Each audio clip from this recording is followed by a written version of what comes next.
跟住再揀呢，就會去到半格機啦。半格機嚟講呢，呢部 Olympus 嘅EE2 啦，佢有 EED、EES 嘅。S 嚟講呢，就係一個古焦嘅相機啦。咁佢就要喺鏡頭嗰度選擇啦，你要拍攝嘅距離。你問我就覺得我會揀翻呢一種咯。呢一種係呢個泛焦嘅鏡頭啦。泛焦嘅鏡頭就喺一般距離大概1尺至2尺左右啦。之後呢就會全清畫面嘅。咁我覺得用菲林嚟講呢，我唔想諗咁多嘢呢，咁就會用呢一部啦。用泛焦嘅鏡頭，咁點都會有一個清嘅畫面。咁佢呢個當佢唔夠光啦，佢有一個紅旗嘅顯示喺觀景窗嗰度，佢就會出一個紅色嘅旗仔啦，唔俾你影嘅。因為佢用呢個類似太陽能板啦，叫測光嘅模式啦，佢夠光呢，佢就會出一個信號呢，俾個光圈嘅。咁佢就會自己調校光圈去影相。咁我都幾中意呢一部機。咁當然啦，你買嘅時候呢，就會試清楚佢呢個測光系統啦。因為佢個測光呢，拎去維修或者自己去整呢，最大問題呢，因為佢個電線已經開始老化。佢一打開呢個鏡頭嗰個接觸面嗰個接口位呢，呢個屈住電線嗰位呢，好容易令到佢個電線斷。電線一斷咗呢，基本上冇辦法打開呢個太陽能嘅膠板去整。咁所以如果你買咗一部狀態麻麻地嘅機呢，喺呢一度整嘅時候就要小心啲，因為佢個鏡頭都唔係好複雜嘅。去整或者要清潔嘅時候，你見到我呢一部呢，就我自己清潔咗嘅。咁所以呢，佢無論快門啦，或者個鏡頭呢，都係好清。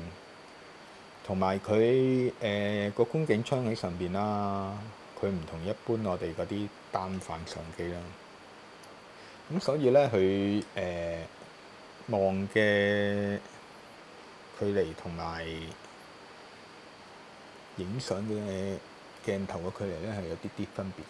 你個影像唔係喺個鏡頭出嚟，咁所以你構圖嗰陣呢，喺足夠嘅距離下呢，小心啲呢，都可以影到一個好清嘅相出嚟。同埋佢好細部啦，用半格嘅菲林啦，一卷菲林36張嚟講，可以影到72張。咁另外一部呢，就係呢一部。呢一部都係一部好出名嘅自動對焦半格菲林相機啦。咁佢有自動對焦啦。咁當然佢個自動對焦同而家嘅相機嚟比呢，差天共地。佢經常都係對得唔啱嘅，同你心目中啦，或者同我心目中嚟講，佢都係唔一樣嘅。咁佢最大個分別呢，你就佢影出嚟係橫倒嘅，而呢一部呢，佢係直倒嘅。嗱，望一望佢個菲林係橫倒嘅，所以佢個影嘅相出嚟呢係唔一樣。你見 Olympus 呢一部呢係打直，佢係打橫，睇下自己中意邊一樣咯。咁呢一部係一部好特別嘅機嚟嘅，咁所以我都有一部收藏咗。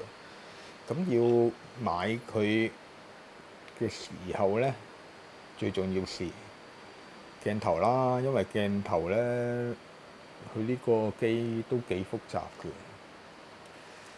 要試清楚佢啲功能啦，佢有自動嘅 zoom 啦、tele 同 wide 嘅時候呢，佢會自動伸長縮短啦，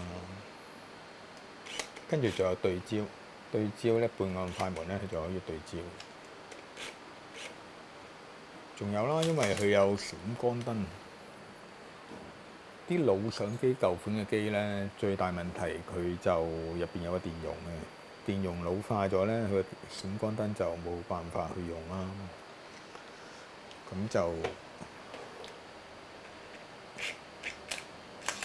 係啦，咁我呢部都係正常。